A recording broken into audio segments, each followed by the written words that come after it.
सीहोर जिले की बुधनी विधानसभा सीट पर उपचुनाव को लेकर सरगर्मियां तेज हो गई है। बुधनी में 13 नवंबर को उपचुनाव की वोटिंग होगी, जबकि 23 नवंबर को रिजल्ट आएंगे। एनडीटीवी की टीम ने बुधनी की जानी है जनता में की राय, किस तरीके से यहां पे रुख रहने वाला है, जानिए इस रिपोर्ट के जरिए।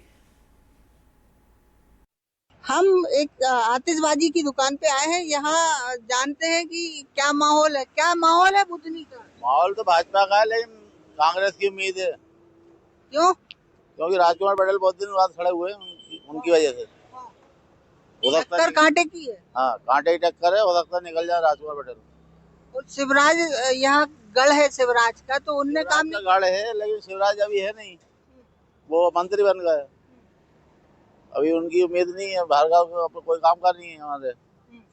शिवराज थे तो काम के थे। अब लग रहा है राजकुमार भाई जीते। हाँ, राजकुमार भाई लोकल है, मिलनसार है और आदमी अच्छे। मैंने पहले भी उनका सहयोग करा है, खाना बनाया है। ठीक ठाक माहौल चल रहा है। पहले चुनाव जो था, शिवराज जी मुख्यमंत्री थे, तो मुख्यमंत्री जी के सामने आम विधायक लड़ता था। चक्कर आमने सामने दोनों बराबरी की कैटेगरी के लोग हैं, तो अब मतलब टक्कर बराबरी की रहेगी। इस चक्कर जो भी है, कांटे की टक्कर, बिल्कुल कांटे की टक्कर है। इस चक्कर राजकुमार भैया का काफी प्रभाव है, मतलब के पुराने जमीन जकड़े लोग हैं जमीन से, इसलिए उनका प्रभाव काफी अच्छा है। अच्छा, किरार समाज भी यहाँ एक खासा महत्व रखता है, उसका भी प्रभाव इस बार देखने को मिलेगा। हाँ, रहेगा, क्योंकि अपना पिछले चुनाव में हमने देखा कि विक्रम अस्ताल जी लड़े, 61,000 वोट उनको मिले। 61,000 वोट तो वो उनके कांग्रेस के हैं ही।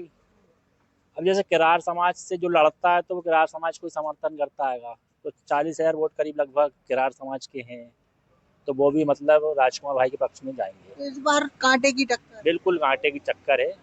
और मतलब बहुत अच्छा उनका व्यवहार भी रहा है राजकुमार भैया का। पहले भी उन्होंने जब चुनाव लड़ा है, तो हर व्यक्ति को व्यक्तिगत पहचानते हैं। इस चक्कर बिल्कुल कांटे की टक्कर रहेगी, देखा जाए तो। अच्छा, शिवराज भी इसी सीट से आए हैं। लोकसभा की बात करें तो वो इसी विधानसभा सीट से जीते हैं। उनका प्रभाव कैसा रहा? वो मुख्यमंत्री है, उन्होंने बहुत काम करा है, हर पूरे मध्य प्रदेश के लिए काम करा मुख्यमंत्री जी ने। उनके कार्यकाल की बात अच्छी थी, लेकिन क्या है कि राजकुमार भैया भी मतलब अपनी जगह बहुत लोगों की मदद करी है, बहुत काम करे उन्होंने। तो अब समीकरण बदल गए, बदल सकते हैं। विधानसभा में यहाँ युवा हमारे साथ मौजूद हैं, इनसे जानते हैं क्या क्या माहौल है। माहौल तो सर दोनों तरफ बराबर है। जहाँ तक है वो तो, जहाँ तक मतलब कि चलो कि दोनों सत्ता बराबर चल रही है। और जहाँ तक लाडली बहना जो, उसमें ज्यादा फायदा मिलता है बीजेपी को, वो ही जीत होगी जहाँ तक है। अच्छा, यहाँ से शिवराज सिंह चौहान की ये परंपरागत सीट है, मुख्यमंत्री भी रहे हैं, उसका भी लाभ बीजेपी को मिलेगा? मिलेगा, जरूर मिलेगा उसका भी लाभ, क्योंकि जहाँ से विधायक भी थे, और मिलेगा क्योंकि उनने वो करके भी दिखाया, काम भी करा है और विकास भी करा है यहाँ पर। तो ये युवा है, इनका कहना है कि यहाँ विकास हुआ है, जिसका लाभ बीजेपी को मिलेगा। और यहाँ युवा मौजूद है, इनसे बात करेंगे। ये युवा है, इनसे बात करते। क्या नाम है? सुमित पांडे। क्या माहौल है?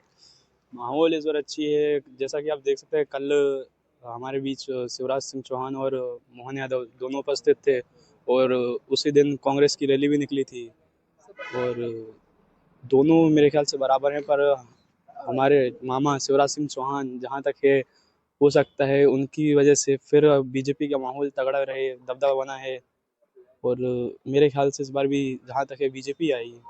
अगर यह बेरोजगारों के लिए, युवाओं के लिए कुछ किया है शिवराज जी ने?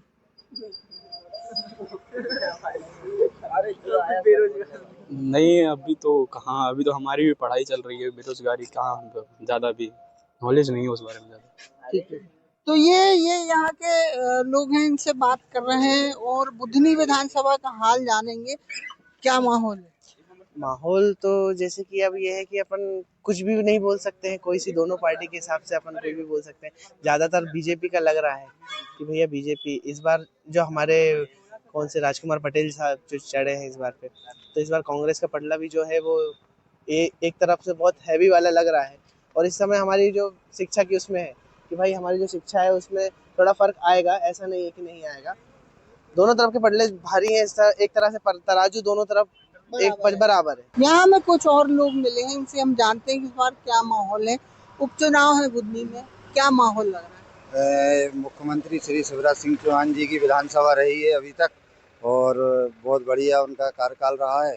अब लेकिन एक्चुअली दूसरे कैंडिडेट को टिकट मिली है और दमदार नेता हैं, और कांग्रेस पार्टी ने भी दमदार नेता को टिकट दी हुई है, तो कांटे की टक्कर है। कांटे की टक्कर, बिल्कुल टक्कर कांटे की है, जबरदस्त टक्कर। तो परिवर्तन हो सकता है। हाँ, परिवर्तन हो भी सकता है। पूर्व मुख्यमंत्री और वर्तमान में केंद्रीय मंत्री शिवराज सिंह चौहान का ये गढ़ माना जाता है बुधनी विधानसभा को। यहाँ अगर बात करें तो पिछले 20 सालों से भारतीय जनता पार्टी का कब्जा है, लेकिन इस बार समीकरण बदलते हुए नजर आ रहे हैं।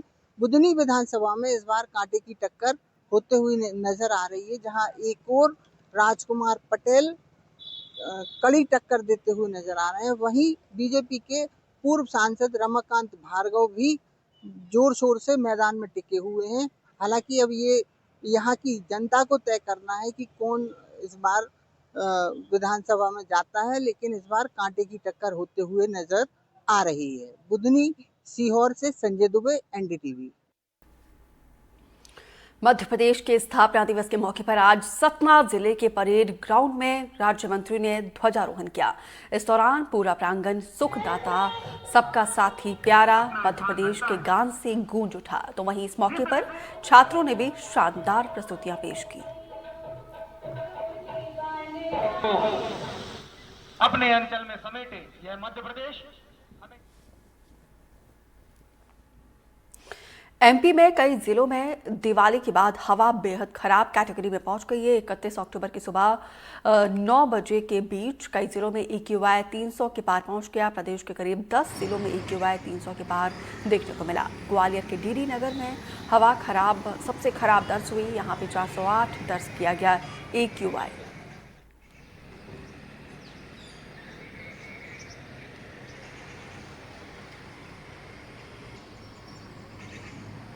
दिवाली के बाद मध्य प्रदेश के कई जिलों में बढ़ा है वायु प्रदूषण और कई शहरों में स्थिति बेहद खराब है। और एमपी के 10 से ज़्यादा इलाकों में एयर क्वालिटी इंडेक्स 300 के पार है। ग्वालियर के डीडी नगर में EQI सबसे खराब 408 है। इंदौर के छोटी ग्वारीटोली इलाके में EQI 399, रतलाम में 365, जबलपुर में 335, खंडवा में 323, देवास भोपाल चौराहा क्षेत्र में एयर क्वालिटी इंडेक्स 329 पहुंचा है। उज्जैन की बात की जाए तो यहाँ पे 321 और ग्वालियर के महाराजबाड़ा में EQI 320, भोपाल के पर्यावास परिसर में 305, कलेक्टर ऑफिस के आसपास EQI 222 पहुंचा है।